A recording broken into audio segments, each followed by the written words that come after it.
Students, इस video में हम दूसरे पार्ट के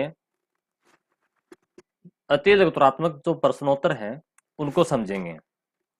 आपकी बुक में जो क्वेश्चन नंबर 23 यहाँ से क्वेश्चन नंबर 23 से लेकर के और अपन बात करेंगे 48 तक। ठीक है, यहाँ तक इन क्वेश्चनों को अपन समझेंगे, क्योंकि अपन ये जानते हैं कि इस चैप्टर में हमारे एग्जाम के अंदर एक क्वेश्चन तो 1 नंबर का आएगा और एक क्वेश्चन आएगा 3+2 में, यानी कि बड़ा प्रश्न। तो जो 1 नंबर का छोटा प्रश्न आएगा, ये जो छोटे अति लघुतरात्मक हैं जिनका आंसर हमें 1 या 2 पंक्ति में देना है, वहां से क्वेश्चन बनता है। तो ये 1 नंबर के हिसाब से जो क्वेश्चन अपन पढ़ रहे हैं, ये सारे हमको ध्यान से समझने हैं। पहला ही क्वेश्चन है, यानी कि इसमें 23 नंबर का इस वीडियो का पहला क्वेश्चन कि शरीर की मूलभूत संरचनात्मक तथा क्रियात्मक इकाई का नाम लिखें।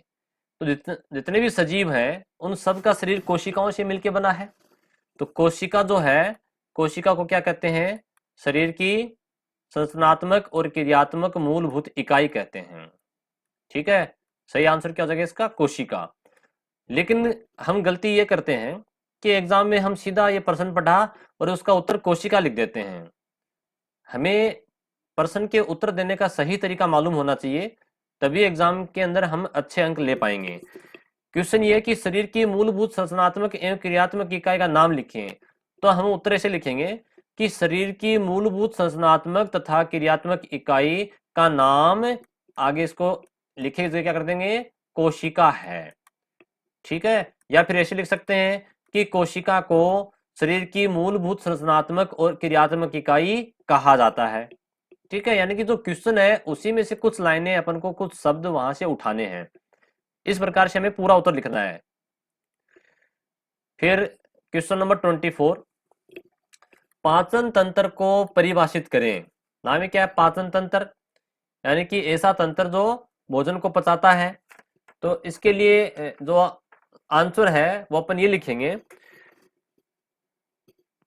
कि भोजन के अंतर्ग्रहण से लेकर, भोजन के अंतर्ग्रहण यानी कि भोजन को अपन मुंह में ग्रहण कर रहे हैं, चबा रहे हैं, उसको निगलेंगे, और मल त्याग तक की प्रक्रिया, मल का त्याग करना यानी कि उत्सर्जन, अवशिष्ट पदार्थों का उत्सर्जन करेंगे अपन मल के माध्यम से। ये पूरी प्रक्रिया जो है वो पाचन तंत्र कहलाती है। देखिए, इसको अपन यहाँ अभी जो अपने पिछले वीडियो के अंदर यहाँ महत्वपूर्ण बिंदु पढ़े थे, तो यहाँ से अपन इसको ले सकते हैं। ये तो तीसरा पॉइंट है ना, यहाँ इससे आप किताब से, बुक से इसको यहाँ ले सकते हैं कि भोजन के अंतर्ग्रहण से लेकर मल त्याग तक की प्रक्रिया पाचन तंत्र का निर्माण करती है या पाचन तंत्र कहलाता है। क्लियर? ये इसका आंसर यहाँ से लेकर के यहाँ तक इसका आंसर हो जाएगा। तो क्वेश्चन नंबर अपना 24 हुआ। फिर क्वेश्चन नंबर है 25 का प्रश्न, सवर्णी पेशियां क्या काम करती हैं, का क्या काम है? देखिए, ये क्वेश्चन 2 बार आ चुका है। पिछले वीडियो के अंदर भी हमने सवर्णी पेशियों के बारे में पढ़ा था। सवर्णी पेशियां जो अपने आहार नाल है, पाचन तंत्र में जो आहार नाल है, उसमें भोजन की गति में सहायता करती है। मुंह में निगलते हैं, उसके बाद में जो मलाशय तक भोजन पहुंचता है। तो अपने ऑब्जेक्टिव के अंदर जो पहला क्वेश्चन देखा था, वही क्वेश्चन दोबारा इसने उल्टा पूछ लिया कि विभिन्न स्तरों पर भोजन पाचित रस तथा अपशिष्ट की गति को कौन नियंत्रित करता है? तो इसका आंसर था सवर्णी पेशियां। तो यहां पर क्या लिखेंगे? सवर्णी पेशियों का कार्य कि सवर्णी पेशियां विभिन्न स्तरों पर भोजन पाचित भोजन रस तथा अपशिष्ट की गति को नियंत्रित करती हैं। ठीक है, तो यह आंसर इस प्रकार से इसका हो जाएगा। चलिए फिर अपन आगे बात करते हैं 26 का क्वेश्चन कि पाचन तंत्र में, देखिएगा 26 का क्वेश्चन है, पाचन तंत्र में सम्मिलित ग्रंथियों के नाम लिखो। पाचन तंत्र में देखिए, सबसे पहले भोजन का पाचन मुंह से शुरू होता है। तो अपने मुख के अंदर एक खोपड़ी बने बनाई मनुष्य की, ऐसे है ना। तो इसमें यहाँ ये जो कान के पास में होती है, यानी कि लार ग्रंथियां होती हैं 3 जोड़ी। तो एक तो यहाँ पर कर्णपूर्व ग्रंथि, यहाँ ठीक है ना, दोनों तरफ है, बाईं तरफ और दाईं तरफ, कान के नीचे यहाँ गाल में। एक निचले जबड़े में अधोजंब और एक जीभ के नीचे अधोजीवा। तो यहाँ पर 3 जोड़ी तो लार ग्रंथियां होती हैं। ठीक है, दूसरी जो ग्रंथि है वो अपने यहाँ पर जो आमाशय है, आमाशय के यहाँ ऊपर की तरफ यकृत ठीक है ना। दूसरी ग्रंथि कौन सी, यकृत। तीसरी ग्रंथि यहाँ पर ग्रहणी में, ये इसके पास में, ग्रहणी के पास में ये है अग्नाशय ग्रंथि। तो अपन क्या लिखेंगे, पाचन तंत्र में मुख्य रूप से लार ग्रंथियां, यकृत और अग्नाशय ग्रंथि काम में आती हैं या सम्मिलित होती हैं, तो भोजन को पचाने में सहायक होती हैं। अगला क्वेश्चन है, कृंतक दंत क्या काम करते हैं। देखिए मनुष्य की बात कर रहा है, मनुष्य के अंदर जो है जबड़े में ये जो दांत हैं, ये दो दांत इधर इधर मैंने बनाए हैं सामने वाले, ये कृंतक दंत हैं, कुतरने का काम करते हैं। क्या काम करते हैं, कुतरने का काम करते हैं। उसके पास में होता है रद्दनक दांत, चीरफाड़ का काम करता है। उसके बाद में दो होते हैं अग्र चौर्णक, और उसके बाद में तीन होते हैं पीछे ये चौर्णक, ये चबाने का काम करते हैं। अगर चौर्णक और चौर्णक चबाने का काम करते हैं। तो ये कृंतक दांत क्या काम करते हैं, भोजन को कुतरने का काम करते हैं। 28 का प्रश्न है, आमाशय के कितने भाग होते हैं। आमाशय जो है मैंने इस प्रकार से देखिए डायग्राम जो भी बनाया था, स्टोमक जिसको बोलते हैं आमाशय, ये आमाशय, ये भाग, ये फिर छोटी आंत का भाग शुरू हो गया ग्रहणी। तो आमाशय एक तो ये भाग जहां से भोजन प्रवेश कर रहा है, ठीक है, इसको अपन हिंदी में कहते हैं जठरागमन भाग। क्या नाम है इसका, जठरागमन। ठीक है। दूसरा जो है वो इसका, यहां से भोजन जो निकल रहा है, यानी कि आमाशय से ग्रहणी में जाएगा, छोटी आंत में जाएगा, जठर निर्गम भाग कहलाएगा। और बीच का जो भाग है वो कहलाता है फंडिस। क्या कहलाता है, फंडिस। तो आप इसके जो नाम है, यानी कि 28 का जो क्वेश्चन है, अपन देखिए जो महत्वपूर्ण बिंदु है उसमें हमने पढ़ा था कि जो 7 का पॉइंट है वहां इसका आंसर मिलेगा कि आमाशय के 3 भाग होते हैं, 3 भागों में बांटा गया है, कॉर्डियक या जठरागमन, अंग्रेजी में कॉर्डियक बोल दीजिए। दूसरा पाइलोरिक, जठर निर्गम भाग, यानी कि जहां से एंट्री कर रहा है आमाशय के अंदर, ये भाग तो कॉर्डियक, और जहां से ये ग्रहणी में भोजन जा रहा है ये भाग पाइलोरिक, तथा तीसरा भाग फंडिस भाग, जो बीच का भाग बच गया ये भाग फंडिस कहलाता है। तो अपन को ये पहला भाग कॉर्डियक, दूसरा पाइलोरिक और ये फंडिस, ये 3 नाम लिखने हैं। चलिए फिर अपन अगले क्वेश्चन पे आते हैं। क्वेश्चन नंबर है 29, 29 का प्रश्न, पाचित भोजन का सर्वाधिक अवशोषण कहाँ होता है। देखिए भोजन का पाचन कहाँ होता है और भोजन का अवशोषण कहाँ होता है, ये 2 क्वेश्चन इंपॉर्टेंट बनते हैं।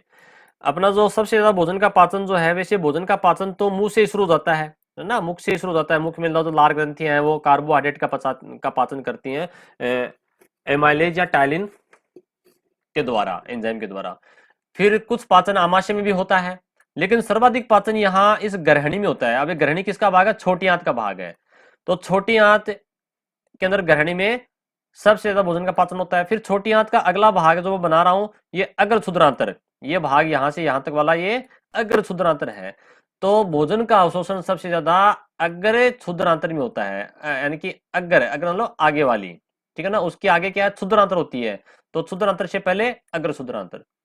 तो यहां पर जो अग्र क्षुद्रांतर है उसमें भोजन का अवशोषण होता है, ठीक है, छोटी आंत के अग्र क्षुद्रांतर वाले भाग में होता है। क्लियर। 30 का प्रश्न है, शरीर में पाई जाने वाली सबसे बड़ी ग्रंथि का नाम। देखिए ग्रंथियां 3 प्रकार की होती हैं, अंतःस्रावी, बहिस्रावी और मिश्रित। लेकिन यहाँ पर ये इसमें किसी प्रकार का वर्णन नहीं है, ये सभी ग्रंथियों में सबसे बड़ी पूछ रहा है। तो सबसे बड़ी जो ग्रंथि है वो है यकृत। यकृत यानी कि लीवर, जिसे अपन लीवर भी कहते हैं, ठीक है ना, ये यकृत जो है वो सबसे बड़ी ग्रंथि होती है। और सबसे बड़ी अंतःस्रावी ग्रंथि जो है वो है थायराइड ग्रंथि। थायराइड ग्रंथि जो गले में होती है, एच के आकार की होती है, ठीक है, जो अंतःस्रावी है।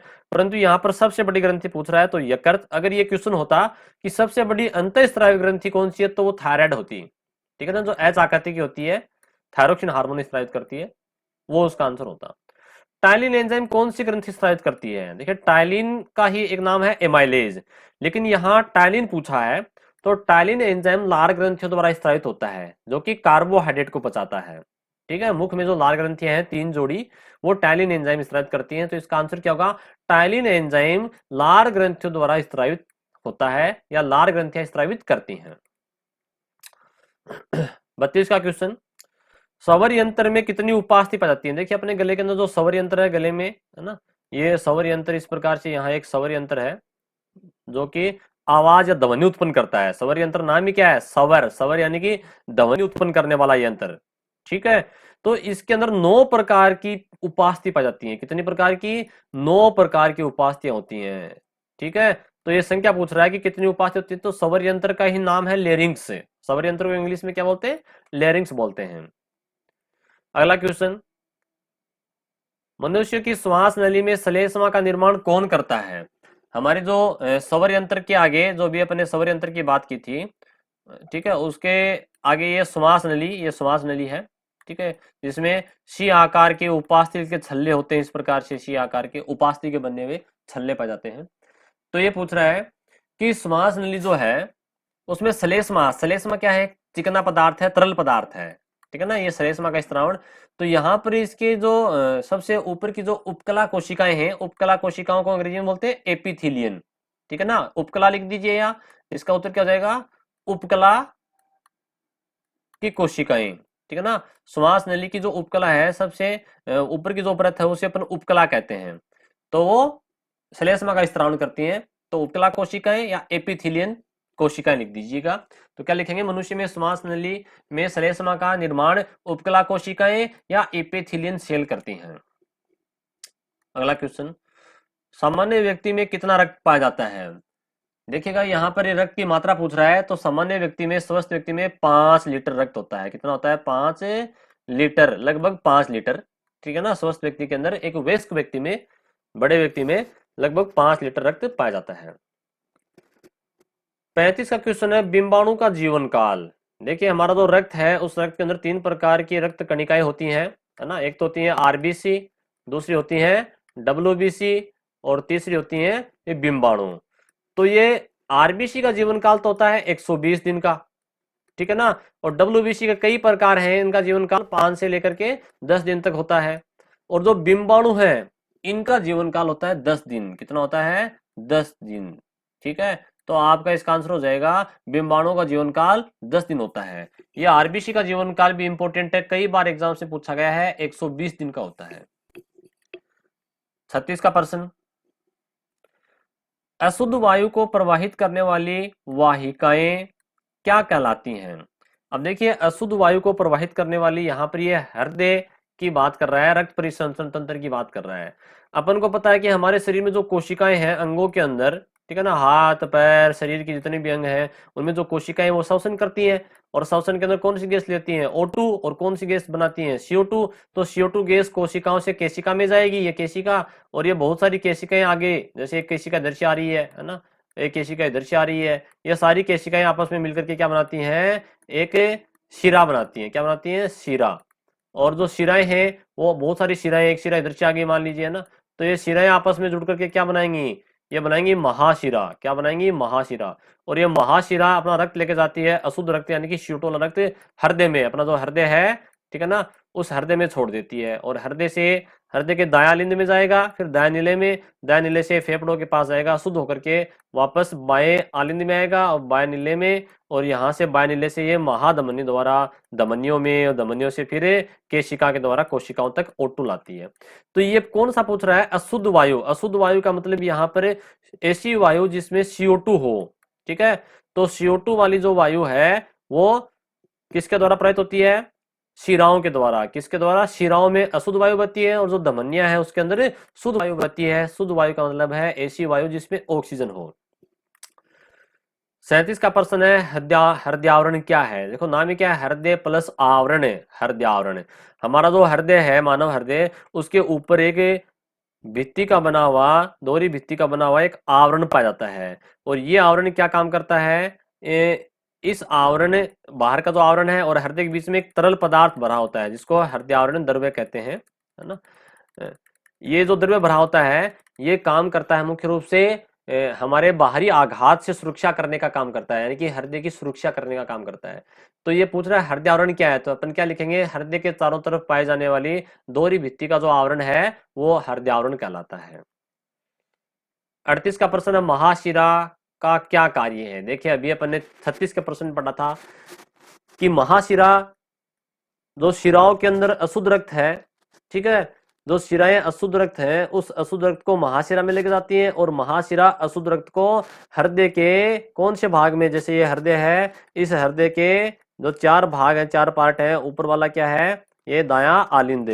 तो महाशिरा क्या काम करती है? महाशिरा अशुद्ध रक्त को हृदय के दाएं आलिंद में छोड़ती है या पहुंचाती है। क्या लिखेंगे? महाशिरा अशुद्ध रक्त को हृदय के दाएं आलिंद में पहुंचाती है, ये इसका कार्य है। अमोनिया उत्सर्जन की प्रक्रिया क्या कहलाती है? देखिए, जलीय जंतु जो है वो उनके शरीर में जो नाइट्रोजन युक्त अपशिष्ट पदार्थ बनता है, उत्सर्जित पदार्थ बनता है, वो अमोनिया होता है। किनमें? जलीय जंतुओं में, क्योंकि अमोनिया जल में घुलनशील होती है। अमोनिया का फार्मूला क्या है? NH3 ammonia. तो ये अमोनिया, ये जलीय जंतु सीधे ही अमोनिया को पानी के अंदर उत्सर्जित कर देंगे, जल में छोड़ देंगे, क्योंकि ये जलीय जंतु है और ये जल में घुल जाएगी।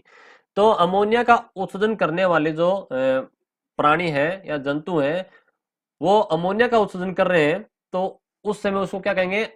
अमोनियोत्सर्ग। क्या कहेंगे उसको? मैं लिख देता हूं, अमोनियो, यानी कि अमोनिया का अमोनियोत्सर्ग। ठीक है, तय आधा और सर्ग। अमोनियोत्सर्ग का मतलब क्या हो जाएगा? ऐसे जंतु जो अमोनिया का उत्सर्जन करते हैं वो अमोनियोत्सर्ग कहलाते हैं। ठीक है, और यूरिया का उत्सर्जन करने वाले यूरोटेलिक, यूरिक एसिड का करने वाले यूरिकोटेलिक। ठीक है, वो जंतु कहलाते हैं। तो अमोनिया का उत्सर्जन जलीय जंतु द्वारा होता है। अगला क्वेश्चन है, मानव में मुख्य उत्सर्जन अंग कौन सा है? देखिए, हमारे शरीर के अंदर मुख्य उत्सर्जन अंग जो है वो वृक्क है। वृक्क बोल दीजिए या किडनी बोल दीजिए, ठीक है ना? वृक्क, किडनी या गुर्दे, ये मुख्य उत्सर्जी अंग है।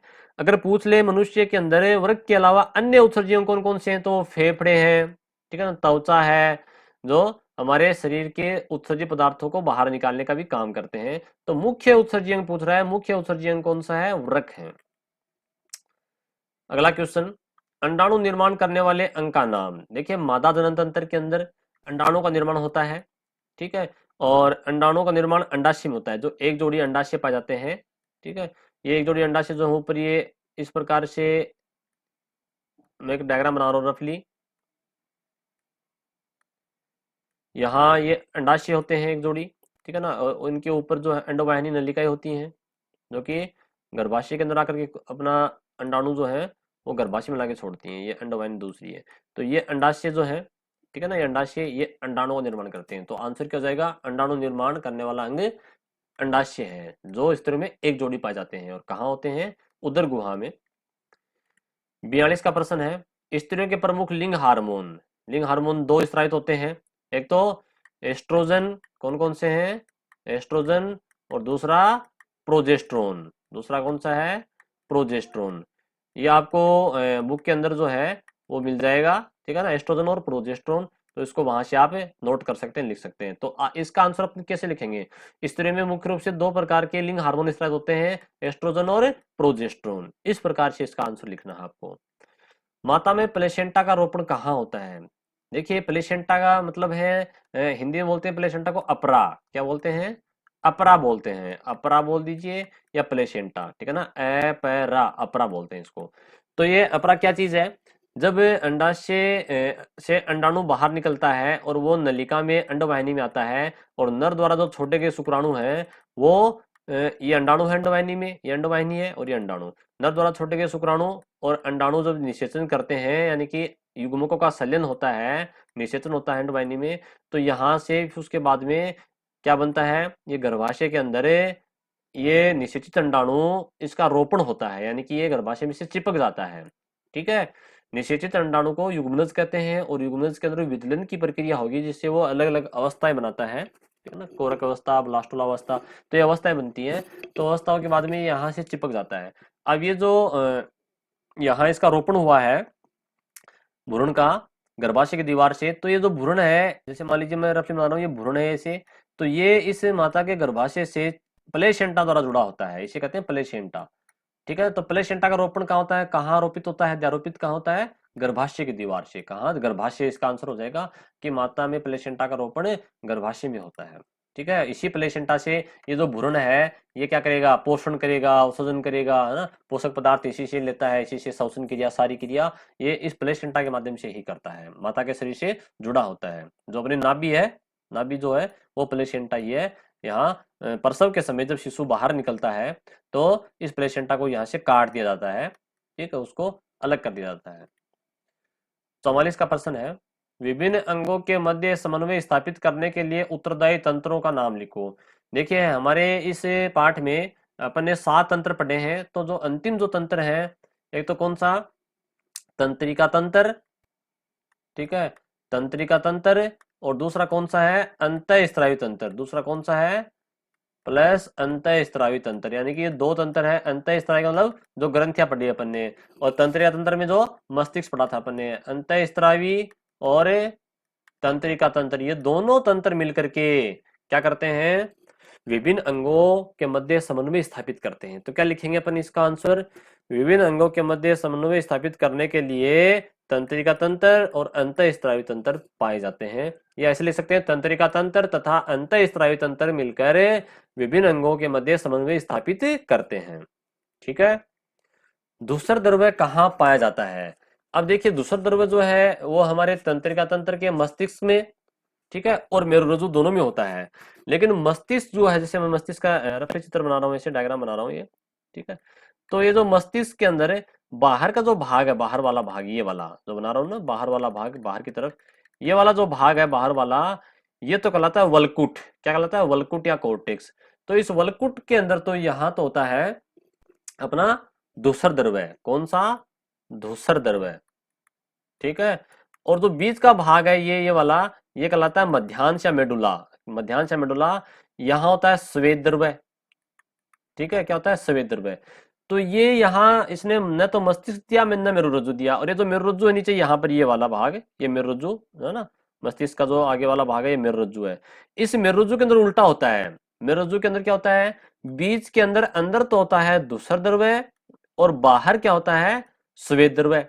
तो यहां अपन इसका आंसर इस प्रकार से लिखेंगे कि मस्तिष्क में धूसर द्रव्य वलकुट भाग में, वलकुट यानी कि बाहर की तरफ, ठीक है, मस्तिष्क में धूसर द्रव्य वलकुट भाग में पाया जाता है, जबकि मेरुरज्जु में धूसर द्रव्य कहाँ होता है?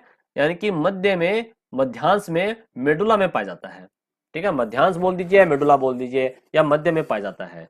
तो अपन इसका आंसर दोनों अंगों में लिखेंगे कि मस्तिष्क में धूसर द्रव्य वलकुट क्षेत्र में, मस्तिष्क के बाहरी क्षेत्र में पाया जाता है, जबकि मेरुरज्जु के अंदर धूसर द्रव्य बीच में, मध्य में पाया जाता है, ठीक है। अगला क्वेश्चन है, एक न्यूरोट्रांसमीटर का नाम लिखिए। अब ये न्यूरोट्रांसमीटर क्या आ गया? देखिए न्यूरो मतलब क्या? नर्वस, नर्वस यानी तंत्रिका, नर्वस सिस्टम, तंत्रिका तंत्र है ना, न्यूरो नाम पढ़ा है। तो अपन ने ये पढ़ा था कि जो तंत्रिका कोशिका है, उस किस रचना में लगभग बना रहा हूँ, देखो इस प्रकार से तंत्रिका कोशिका जो है वो ऐसी होती है ना, और इसके जो अंतिम भाग है यहाँ पर इस प्रकार से ये तो ये तो तंत्रिका क्या अपना तंत्रिकाक्ष है ना, कोशिका काय वाला भाग है, तंत्रिकाक्ष वाला भाग।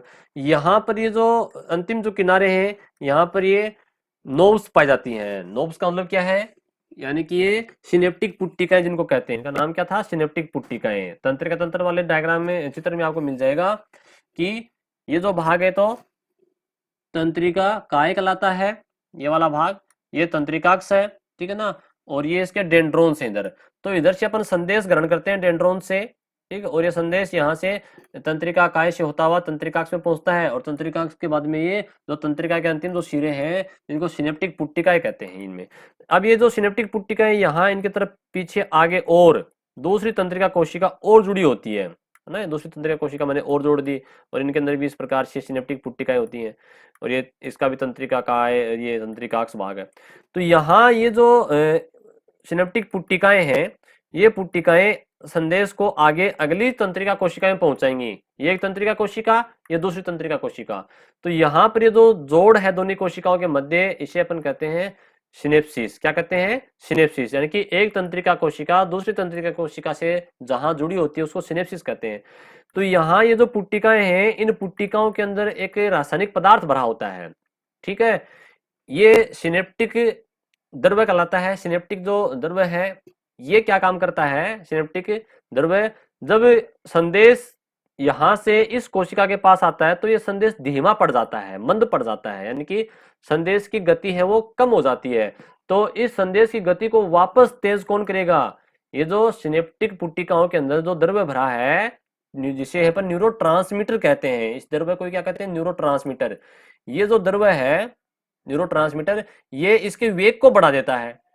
ठीक है, तो यहाँ पर ये द्रव कई प्रकार का हो सकता है। ये एमिनो एसिड एक प्रकार से प्रोटीन ही होता है, एमिनो एसिड का बना हुआ सिनेप्टिक जो पुट्टिकाओं में जो सिनेप्टिक द्रव जो भरा है, न्यूरोट्रांसमीटर जो भरा है।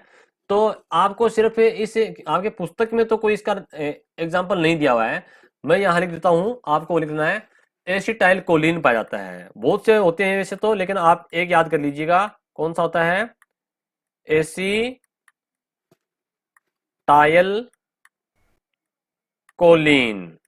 ठीक है, तो उस न्यूरोट्रांसमीटर का नाम क्या है, एसिटाइल कोलिन। क्या नाम है, एसिटाइल कोलिन नाम है। ठीक है, जो यहाँ सिनेप्टिक पुट्टिकाओं के अंदर पाया जाता है। क्या काम करता है ये, जो एक तंत्रिका कोशिका में जो संदेश है दूसरी तंत्रिका कोशिका में पहुंचता है, तो उसके संदेश की वेग को बढ़ाने का काम करता है। चलिए फिर अगला क्वेश्चन है 47 का क्वेश्चन, थायराइड ग्रंथि द्वारा स्रावित हार्मोन। थायराइड ग्रंथि हमारे कहाँ, गले में पाई जाती है और कैसी आकृति की होती है, एच आकृति की। यह अंतःस्रावी ग्रंथि है। अंतःस्रावी ग्रंथि में सबसे बड़ी ग्रंथि होती है थायराइड ग्रंथि। थायराइड ग्रंथि के दोनों तरफ, यहाँ दाईं तरफ बाईं तरफ जो है वो पैराथायराइड ग्रंथि पाई जाती है। और थायराइड ग्रंथि हार्मोन स्रावित कौन सा करती है, थायरोक्सिन। कौन सा, थायराइड ग्रंथि द्वारा कौन सा हार्मोन स्रावित होता है, थायरोक्सिन हार्मोन स्रावित होता है। और थायराइड ग्रंथि को क्या मिलेगा, आयोडीन मिलेगा। आयोडीन यानी कि आई। ठीक है, मैं इसको दोबारा लिख रहा हूं काट करके, आयोडीन है ना। आयोडीन जब मिलता है थायराइड ग्रंथि को, तभी ये थायरोक्सिन हार्मोन स्रावित करेगी। ठीक है, अगर आयोडीन नहीं मिलेगा तो थायरोक्सिन हार्मोन स्रावित नहीं होगा, जिसके कारण गला सूज जाता है, सूज करके लटक जाता है, और इसे अपन गलगंड या गोइटर या घेंगा रोग कहते हैं। ठीक है, तो क्या लिखेंगे इसका आंसर, थायराइड ग्रंथि द्वारा थायरोक्सिन हार्मोन स्रावित होता है। अगला और लास्ट क्वेश्चन अपन देखेंगे इस वीडियो में, एड्रेनलिन हार्मोन का स्रावन किस ग्रंथि द्वारा। देखिए नाम ही क्या, एड्रेनलिन हार्मोन। हमारी जो वृक्क है, किडनियां हैं, जो एक जोड़ी अपने पाई जाती हैं, है ना, ये इन किडनियों के अंदर, यहाँ इस प्रकार से मैं डायग्राम बना रहा हूं, ये मूत्राशय है ना, ये मूत्र वाहिनियां दोनों, और ये मूत्र मार्ग। इन किडनियों के ऊपर यहाँ एड्रिनल ग्रंथि पाई जाती है, या वृक्क के ऊपर अधिवृक, हिंदी में क्या कहते हैं उसको, अधिवृक। ये ऊपर वाली भाग, ये जो भाग आपको दिख रहा है ये वाला, ये एड्रिनल ग्रंथि है। इंग्लिश में इसको एड्रिनल ग्रंथि कहते हैं और हिंदी में इसे अधिवृक ग्रंथि कहते हैं। तो जो एड्रिनल ग्रंथि है, यही एड्रेनलिन हार्मोन स्रावित करती है। ठीक है, अब ये हार्मोन जो है, ये आपातकालीन हार्मोन या संकटकालीन हार्मोन कहलाता है, क्योंकि ये हमें डर के समय, भय के समय हमारा संकट का सामना करने के लिए हमें तैयार करता है। जिससे हृदय की धड़कन बढ़ाना, श्वसन दर बढ़ जाती है ना। तो ये सारे काम एड्रेनलिन। अब ये एड्रेनलिन और दूसरा जो हार्मोन होता है वो नोर एड्रेनलिन है। ठीक है ना, तो इस प्रकार से हमें इसका आंसर क्या लिखेंगे, एड्रेनलिन हार्मोन का स्रावण एड्रिनल ग्रंथि द्वारा, कौन सी ग्रंथि द्वारा, एड्रिनल ग्रंथि या अधिवृक ग्रंथि द्वारा किया जाता है। तो स्टूडेंट्स, इस वीडियो में हमने इस पाठ के जो अति लघुत्तरात्मक प्रश्न है उनको समझा, और अगले वीडियो के अंदर हम एक साथ ये सारे क्वेश्चन करेंगे जो लघुत्तरात्मक और निबंधात्मक प्रश्न है, उसको हम अगले वीडियो में समझेंगे। धन्यवाद।